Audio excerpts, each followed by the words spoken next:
The relentless city screamed around Marco, a symphony of roaring engines, groaning metal, and distant, urgent sirens. High above it all, balanced on the raw steel skeleton of a future giant, he felt the familiar ache in his muscles, the grit of dust on his skin. He was a man used to heavy burdens, the literal weight of construction materials, the crushing pressure of unpaid bills, the silent worry for his younger sister, Elena, and her dreams of nursing school that felt impossibly far away. He carried it all with a quiet stoicism that masked a deep weariness. Then his gaze snagged on something impossibly small, impossibly vulnerable against the harsh gray backdrop below. A flicker of caramel and white fur, darting in pure terror near the churning river of traffic. A tiny dog, lost and frantic, inches from disaster. Marco's breath caught, a sudden, sharp intake of air. The world narrowed, the noise muted, replaced by a primal surge of protectiveness. He didn't think about the foreman's wrath, the dangerous height, the schedule. He only saw that fragile life, alone against the overwhelming indifference of the city. In that instant, an instinct stronger than reason took hold, a decision born not of thought, but of heart, a simple act of intervention that would unknowingly shatter the barriers between vastly different worlds and rewrite his future in ways he could never imagine. This wasn't just about saving a dog. It was the moment his own quiet struggles intersected with unexpected grace, proving that sometimes the heaviest doors swing open with the lightest touch of kindness. Marco's life was a cycle, predictable and demanding. It began before dawn cracked the horizon, heralded by the harsh rattle of his bedside alarm. A splash of bracingly cold water, bitter coffee swallowed while standing in the cramped kitchen, the scent of stale air mingling with the faint hope of a new day. Then the bus ride, swaying and bumping through awakening streets, depositing him at the foot of rising towers where his days were spent in strenuous communion with concrete and steel. He moved with the ingrained rhythm of experience, his body a testament to years of physical labor.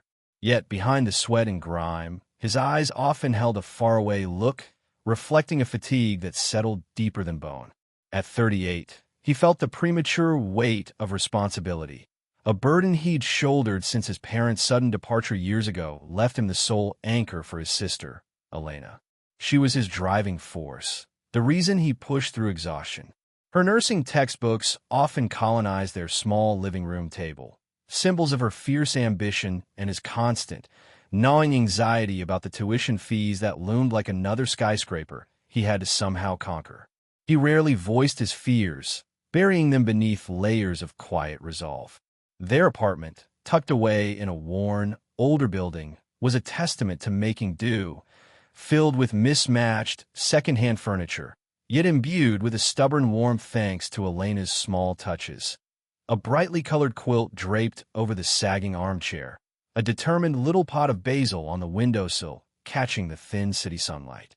Hidden deep in a box beneath his bed, unseen for years, lay a faded photograph. A younger Marco, beaming, arms wrapped around a scruffy terrier named Rusty. The ghost of that childhood companion, lost long ago, sometimes surfaced as a dull ache, a reminder of uncomplicated affection in a life now filled with complex demands. He was known in the building as the quiet man who fixed things. Mrs. Gable's perpetually dripping faucet down the hall, the squeaky hinge on the lobby door. Small gestures offered without fanfare, finding a quiet solace in mending the tangible, perhaps because the intangible often felt irrevocably broken. He worked amidst a crew, surrounded by noise and activity, yet an invisible wall of isolation often encased him, the feeling of being just one more cog in the vast, indifferent machine of the city, his personal struggles unseen, unheard. The sun reached its zenith, casting sharp shadows and glinting fiercely off the glass facade surrounding the construction site. Marco was on the third-floor level, adjusting safety netting near the exposed edge, the street a dizzying drop below. That's when a frantic movement below seized his full attention again. Not just movement, a desperate, chaotic dance with death. The little dog, clearly a pampered breed with its silky, floppy ears and feathery tail. A Cavalier King Charles Spaniel, he guessed, was now directly in the churning path of traffic. Its yelps were thin threads of sound, swallowed by the urban roar, as it spun in terrified circles, trapped between the curb and the relentless flow of vehicles. Brakes squealed. A horn blared, long and angry, as a large van swerved violently, narrowly missing the small creature. Marco's heart slammed against his ribs. He saw raw terror in the dog's wide eyes, a mirror of the helplessness he sometimes felt navigating his own precarious existence. There was no room for calculation, no time to weigh the consequences, the foreman's inevitable anger, the disruption to the tight schedule, the potential danger to himself. All that mattered was the immediate, overwhelming need to shield this defenseless animal from harm. It was an empathy that bypassed thought, a sudden, fierce imperative rising from the core of his being.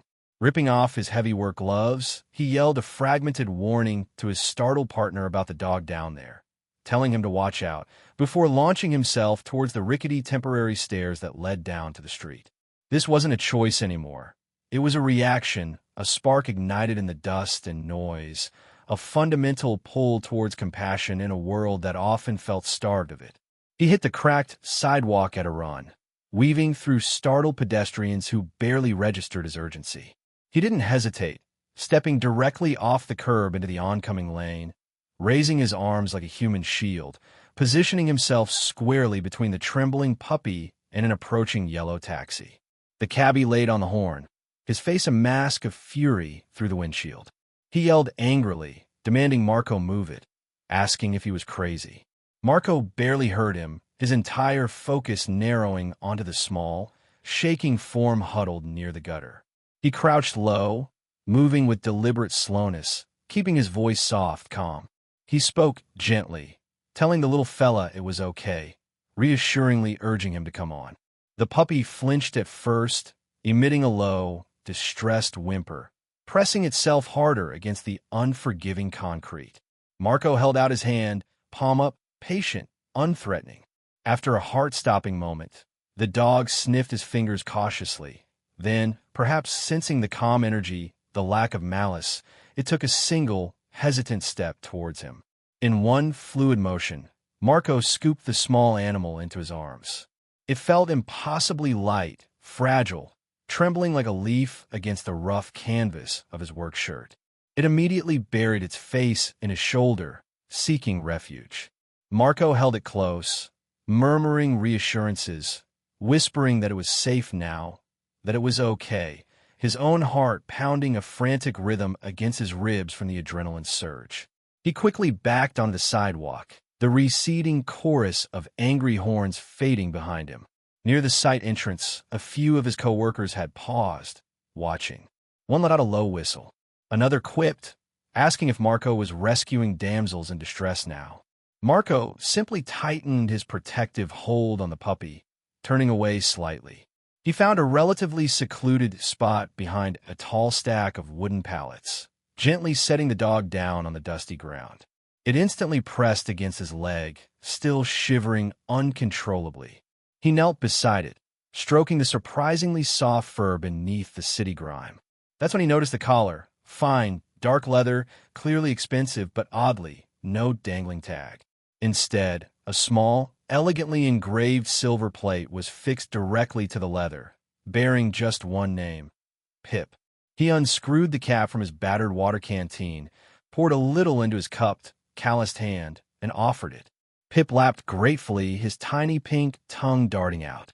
Looking into those enormous, liquid brown eyes, filled with residual fear but also a dawning trust, Marco felt a sharp, unexpected pang. It was the echo of Rusty, the ghost of a bond from long ago. This dog, Pip, was clearly cherished, deeply missed by someone. Leaving him here, even in this sheltered corner, wasn't an option. He wouldn't last a day. Marco glanced at his watch. His lunch break had evaporated in the rush of the rescue. He sighed inwardly.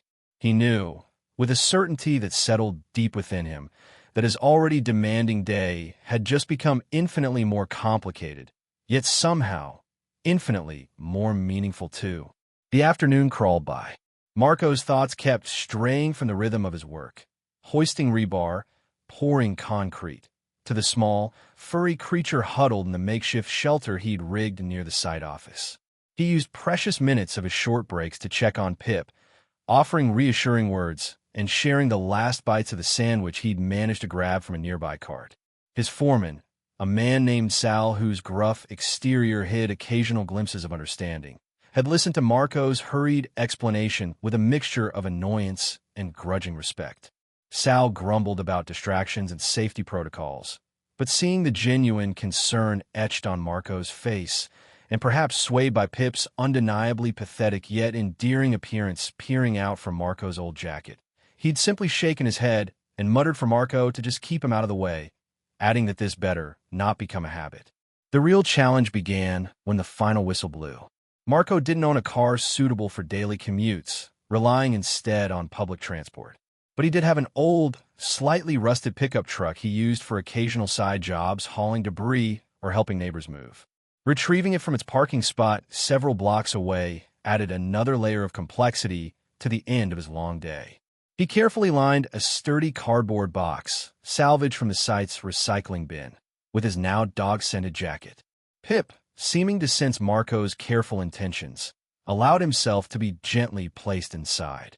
Marco secured the box on the passenger seat of the rumbling truck, driving slowly, cautiously, hoping the vibrations wouldn't reignite the little dog's fear. Pip just watched him with those soulful eyes, occasionally letting out a soft sigh, seeming to understand he was finally, truly safe. Pulling up outside his unassuming apartment building felt like smuggling contraband. He juggled the box containing Pip, his heavy tool bag, and his own bone-deep exhaustion as he climbed the 3 flights of worn wooden stairs. Elena opened the door, her brow furrowed in question at his late arrival. Then her eyes widened as Pip's small head popped up over the edge of the box. She asked Marco what was going on. Who this was, her surprise evident. Her initial shock dissolved instantly into pure, unadulterated delight as Marco quickly explained the dramatic rescue. Pip, sensing Elena's gentle energy and warm smile, tentatively climbed out of the box when Marco set it down, his tail giving a hesitant, hopeful wag. Elena knelt on the floor, murmuring soft words, and Pip rewarded her with a tentative lick on the hand, sealing an instant friendship. Suddenly, their small, sparsely furnished apartment felt less empty, infused with a new, unexpected energy. Together, they gently cleaned Pip with warm water and a soft cloth, discovering the beautifully groomed, silky coat beneath the layers of street dirt. They shared their simple evening meal, baked chicken and steamed rice, carefully setting aside small, unseasoned portions for their grateful guest, who ate with surprising delicacy for a dog who'd been lost and terrified just hours before. Marco watched Elena fussing over Pip, her face alight with a carefree joy he hadn't seen in months, preoccupied as she usually was with the pressures of her demanding studies and their precarious finances. Seeing her smile eased a tight knot of worry in his own chest, a warmth spreading through him that had nothing to do with the ancient radiator clanking erratically in the corner. Later that night, long after Elena had settled at the kitchen table with her anatomy charts, Marco sat under the single dim bulb, carefully sketching a found dog notice onto a blank page torn from one of Elena's old notebooks. He used a stubby pencil, describing Pip as accurately as he could. Small male Cavalier King Charles Spaniel, found Tuesday afternoon near downtown construction site, Elman 7th. Caramel and white markings. Wearing a brown leather collar with engraved plate reading Pip. Very sweet nature. He paused before adding his phone number. A flicker of doubt crossed his mind. Could someone mistake his intentions? Assume a construction worker finding a fancy dog must have ulterior motives? He pushed the thought away firmly. Somewhere, someone was grieving this dog's absence. He had to try. He'd make copies at the public library tomorrow during his lunch break. Another break sacrificed, but it felt necessary. The following days unfolded into an unexpected routine. Pip wasn't just a temporary guest. He became woven into the fabric of their small household. Marco adjusted his already long hours, rising even earlier to walk Pip through the quiet pre-dawn streets, and taking him out again late at night, long after Elena was asleep. Elena, in turn, rearranged her study schedule to ensure Pip wasn't alone for too long during the day, rushing home between classes to offer cuddles and playtime. Pip thrived under their care. The initial fear melted away, replaced by an exuberant personality and boundless affection. He'd greet Marco at the door with ecstatic yips and furiously wagging tail, a small whirlwind of joy. He'd curl contentedly at Elena's feet while she deciphered complex medical texts, offering silent, furry companionship. He'd nap peacefully on the worn patch of rug in the living room, a picture of perfect trust. On those late-night walks, under the cloak of darkness and the hum of the sleeping city, Marco found himself talking to Pip. He spoke of the mounting bills, the pressure of Elena's dreams resting on his shoulders, the faint, persistent ache left by Rusty's absence years ago. He unloaded worries he never spoke of to another soul, the small dog trotting faithfully beside him, occasionally looking up as if listening intently. The simple, uncomplicated act of caring for this creature, of receiving its unconditional affection in return, was subtly eroding the walls Marco had built around his own heart, chipping away at the profound loneliness he hadn't fully dared to name. He diligently posted his hand-drawn flyers, focusing on the more affluent neighborhoods bordering the downtown core, feeling a pang of self-consciousness as he pinned his modest notice next to glossy advertisements for lost pets offering substantial rewards, or sleek posters for missing purebreds. He tacked them onto community boards in parks, near bus stops, outside local cafes. Days bled into a week, then stretched towards 2. His phone remained stubbornly silent. A conflicted feeling began to grow within him. A selfish part dreaded the call that would mean saying goodbye to this little burst of sunshine that had unexpectedly brightened their lives. Yet, the knowledge that Pip belonged elsewhere, that someone was likely suffering his absence terribly, weighed heavily on his conscience. He just had to hope his simple flyer would find the right eyes. The call finally came on a Tuesday evening. Marco had just finished washing the dinner dishes, the scent of soap and leftover stew hanging in the air. An unfamiliar number glowed on the screen of his cheap, aging phone. He hesitated for a second, then answered, his voice cautious. A woman's voice, crisp, professional, yet threaded with an unmistakable urgency, inquired if she was speaking with Mr. Marco Rossi. Marco confirmed it was him. The woman introduced herself as Carol Shaw and explained she was calling regarding a flyer he posted about a found dog, specifically asking about a Cavalier King Charles Spaniel named Pip. Marco's heart gave a sudden, powerful thump against his ribs. He quickly confirmed that he had found him, assuring her the dog was there, safe and sound. A profound sigh of relief traveled down the phone line. The woman expressed immense relief, saying thank goodness and thank you, adding that Marco had no idea how much this meant. She explained that her employer, Mr. Pendleton, had been absolutely distraught.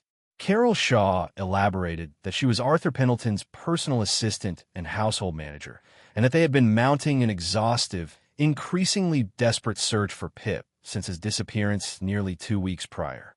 They'd hired private investigators, circulated notices through exclusive networks, plastered professionally printed posters across half the city, but was Marco's humble, hand-drawn flyer, spotted by a dog walker on a community board near Greenbrier Park, that had finally broken the case. She asked several detailed questions about Pip's condition, his markings, his collar, confirming Marco's description matched perfectly. Marco reassured her that Pip was healthy, happy, and had been treated like family. A meeting was quickly arranged for the following afternoon, 4 o'clock, at that very same Greenbrier Park, a public, neutral location deemed suitable by Miss Shaw. She stressed that Mr. Pendleton wished to express his gratitude in person. Marco agreed, a strange mix of relief and anxiety churning in his stomach. Arthur Pendleton. The name sounded formal, wealthy. What kind of man would he be? Marco pictured someone imposing, perhaps aloof, maybe even suspicious of the rough-handed construction worker who'd found his valuable dog. The next afternoon felt charged with anticipation. Marco managed to leave the construction site a little early, a rare concession from Sal. He hurried home, feeling an unfamiliar nervousness. He spent a good 20 minutes gently brushing Pip's silky coat until it gleamed, making sure his face was clean, fastening the simple but sturdy new red leash he'd bought him just days before. Pip seemed to sense the importance of the occasion, sitting patiently, occasionally nudging Marco's hand with his nose. Elena gave Pip a long, tight hug before Marco let him out. She whispered for the little guy to be good, her voice catching slightly. Marco felt a similar tightness in his own throat as he clipped on the leash and headed towards the park, Pip trotting eagerly beside him. As they approached the designated meeting spot near the park's central fountain, Marco felt increasingly aware of his own appearance. His dusty work boots, his faded jeans, the ingrained grime under his fingernails that never seemed to fully wash away. Then he saw him. An elderly gentleman sat alone on a wrought iron bench, facing away from them. He was dressed in an impeccably tailored charcoal gray suit, but there was nothing imposing about his posture. His shoulders were slumped, conveying an air of profound weariness, almost fragility. He stared blankly at the splashing water of the fountain, seemingly lost in thought. As Marco drew closer, Pip suddenly froze, his ears perked. Then, letting out a volley of ecstatic, high-pitched yelps, he surged forward, pulling the leash taut. The elderly man's head whipped around, his eyes, shadowed and carrying the unmistakable weight of deep sorrow, widened first in shock, then in stunning, overwhelming recognition. A torrent of emotion flooded his face. He choked out Pip's name, his voice thick and barely a whisper. In the next instant, Pip wrenched the leash from Marco's suddenly nerveless grasp and launched himself across the intervening patch of grass. He flew into the elderly man's lap, showering his face with frantic, joyful licks, whining with an intensity that spoke volumes of reunion and relief. The man, Arthur Pendleton, reacted with instinct, not decorum. He didn't seem to notice or care about his expensive suit making contact with the damp grass as he slid off the bench on his knees, gathering the small dog into a fierce embrace. He buried his face in Pip's soft, caramel and white fur, his body shaking with silent sobs. Tears streamed freely, unashamedly, down his deeply lined cheeks. He murmured Pip's name over and over, calling him his boy, his good boy, repeating how he had come back to him. After what felt like a long, sacred moment, Pendleton slowly regained some composure, though his eyes remained red-rimmed. He looked up, his gaze finding Marco, who stood nearby, uncertain, deeply moved by the raw display of love and grief. Pendleton's eyes held an intensity that startled Marco. Pendleton explained, his voice still trembling but gaining clarity, that Pip had belonged to his wife, Eleanor. He shared that she had passed away just over 2 months ago from cancer. Pip, he continued, had been her constant shadow, especially through the illness, never leaving her side. He looked down at the dog nestled in his arms, then back at Marco, stating plainly that Pip was all he had left of her living, breathing memory. He explained the lack of an ID tag wasn't carelessness. Eleanor, intensely private despite their public standing, had always worried Pip might be stolen or targeted if easily identified. The reward they'd mentioned in their private search notices, a figure so large it made Marco's head spin just thinking about it, though he hadn't known the specifics, wasn't about Pip's monetary value. It was about the immeasurable value of reclaiming this last, precious connection to the woman he had loved for over 50 years. The raw, unfiltered grief pouring from Arthur Pendleton struck a chord deep within Marco, bypassing the vast differences in their circumstances. He recognized the universal language of loss.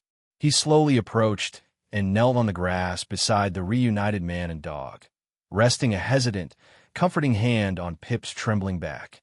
Marco quietly and sincerely expressed his condolences for the loss, adding that Eleanor must have been a wonderful person.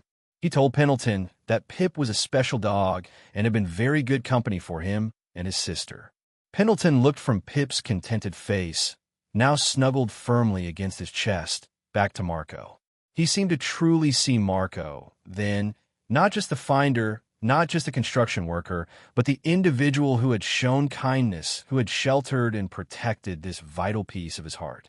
He took in Marco's rough hands, gently stroking Pip, the simple, clean leash, the genuine empathy in his eyes. Pendleton stated that Marco could not possibly comprehend what this meant to him. He explained they had employed teams of investigators and distributed expensive flyers everywhere. But it was Marco's simple, hand-drawn notice, tacked onto a park board, his decency, that had brought his boy home. He patted the bench beside him, inviting Marco to please sit with him for a moment. Marco hesitated, then sat, Pip settling comfortably on the bench between them, a furry bridge connecting two vastly different men. Pip looked up at Marco briefly, offering a soft tail wag, before nuzzling back against Pendleton's side.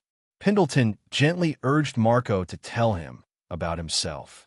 Marco, usually a man of few words about his personal life, found himself opening up in a way he rarely did. He spoke about the long hours and physical toll of his job, the pride he felt for Elena and her relentless pursuit of her nursing degree, the constant, underlying stress of trying to keep their heads above water financially. He even found himself mentioning Rusty, the scruffy terrier from his childhood, admitting how finding Pip had stirred long-dormant memories and eased a loneliness he hadn't realized was so acute. Pendleton listened without interruption, his expression thoughtful, his eyes missing nothing. The weariness around Marco's eyes, the ingrained dirt beneath his nails, the obvious signs of life lived with hardship, but also with integrity. Pendleton finally addressed Marco softly but resonantly. He reached into the inner pocket of his tailored suit jacket. He mentioned that his assistant had likely informed Marco about the reward offered in their private notices. For Pip's safe return, he stated, the amount was £100,000. Marco's breath hitched. His eyes widened, disbelief washing over him. He immediately started shaking his head, holding up a hand to politely refuse. He protested to Mr. Pendleton, pleading that he couldn't possibly accept that, insisting honestly that he hadn't done it for any reward. He explained he had just seen Pip scared and heading for the traffic, believing anyone would have tried to help. Pendleton conceded that perhaps others might have helped, but stressed that not everyone would have shown Pip the care and kindness Marco clearly had these past 2 weeks, gesturing to the dog's healthy appearance. He emphasized that this wasn't a payment for services rendered, asking Marco to please think of it as a heartfelt thank you from him, and he knew, from Eleanor. He added that she adored this little fellow more than words could say and would want Marco to have this. He saw the internal conflict playing out on Marco's face, ingrained pride warring with the undeniable, life-altering reality of what that sum represented. Pendleton continued quietly, his voice laced with empathy, observing that life seemed to have handed Marco more than his share of burdens. He expressed his wish that this gesture might lighten the load just a little. He paused, then his expression softened further.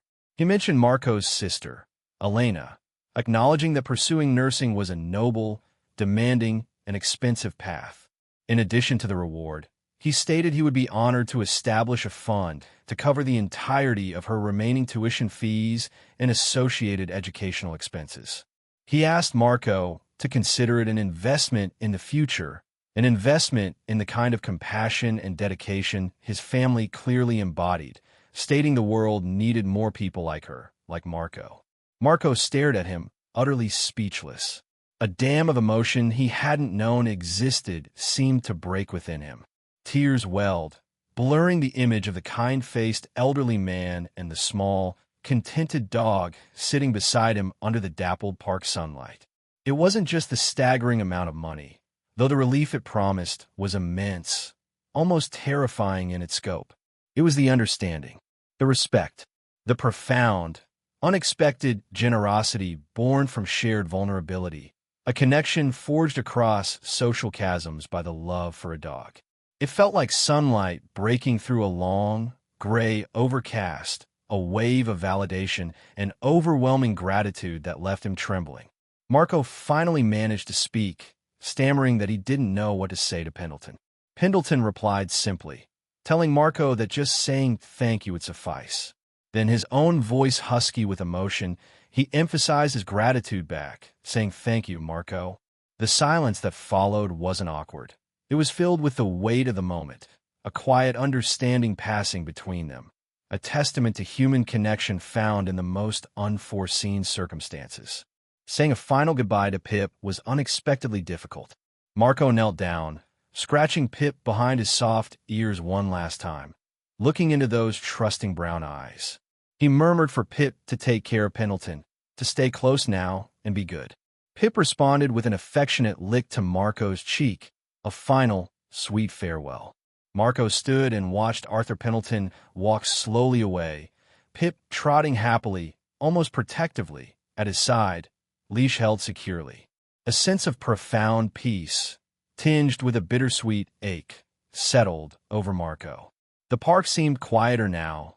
The world subtly shifted on its axis. That afternoon in Greenbrier Park was more than just a turning point. It was a seismic shift in the landscape of Marco's life, its repercussions extending far beyond the astonishing financial relief. The check, delivered discreetly by Carol Shaw the very next day as promised, felt unreal in his hands. It was enough to erase the mountain of debt that had cast a long shadow over his waking thoughts and haunted his sleep. Elena's future, her dream of healing others, was no longer a precarious hope but a tangible reality. She wept with relief and disbelief when Marco told her, hugging him tightly, the shared burden they'd carried for so long finally lifted. Marco could breathe easier, sleep deeper. He could finally afford to replace the groaning transmission in his old pickup truck, hire a proper roofer to fix the persistent leak that stained their ceiling after every heavy rain, and even open a modest savings account, small acts of security that felt like monumental luxuries. But the most significant transformation wasn't financial. It was internal. The persistent feeling of being trapped on a treadmill, of being an invisible man laboring unseen in the heart of the city, began to recede. He still rose before dawn, still felt the familiar protest of his muscles at the end of a long shift, still navigated the noise and chaos of the construction site. Yet, his perspective had fundamentally altered. Standing high on the steel beams, gazing out at the sprawling cityscape, he no longer saw just an impersonal collection of concrete and glass towers. He saw a complex tapestry of interwoven lives, each thread representing hidden struggles, quiet hopes, and the ever-present potential for unexpected kindness and connection. He saw possibility where before he'd only seen limitations. He and Elena heard from Arthur Pendleton occasionally. Not often, but enough to maintain the fragile, unlikely connection they'd formed. The elderly billionaire, slowly navigating the difficult path of grief, sent short emails, sometimes attaching a photo. He had begun volunteering several hours a week at an animal rescue shelter that Eleanor had passionately championed, finding solace and purpose in caring for other abandoned creatures. The photos showed Pip looking utterly content, sometimes lounging regally on a plush antique rug in Pendleton's quiet mansion, other times blissfully covered in mud after an enthusiastic romp in the shelter's play yard, a furry ambassador bridging worlds. These brief updates served as welcome reminders of that pivotal day, threads of warmth weaving through their separate lives. Marco found himself smiling more easily, engaging in banter with Sal and the crew, offering a helping hand even more readily than before, not from a sense of duty, but from a reservoir of renewed hope he hadn't realized he possessed. The quiet melancholy that had been his companion for so long hadn't entirely vanished. Loss leaves indelible marks, but it was now balanced by an unexpected lightness, a quiet confidence in the possibility of good things emerging from difficult circumstances. He often replayed the moment he first saw Pip, a tiny flash of vulnerability against the city's harshness. His decision to act, born purely of instinct and empathy, A simple choice to step outside his own worries to aid another being in distress had triggered a ripple effect he could never have foreseen, mending not just broken finances, but also healing deeper, quieter wounds within himself and forging an unforeseen bond with a grieving stranger. It was a profound lesson etched onto his heart. Empathy is the strongest material we can build with. Even amidst the roar and anonymity of modern life, a single act of kindness, however small it may seem, can resonate outwards, illuminating the hidden pathways of human connection and revealing the enduring power of compassion to transform lives, proving that hope often arrives quietly, sometimes on 4 small paws, when you simply choose to open the door. The weight on his shoulders felt different now, less like a burden, more like the steady ballast of a life grounded in purpose and quiet optimism.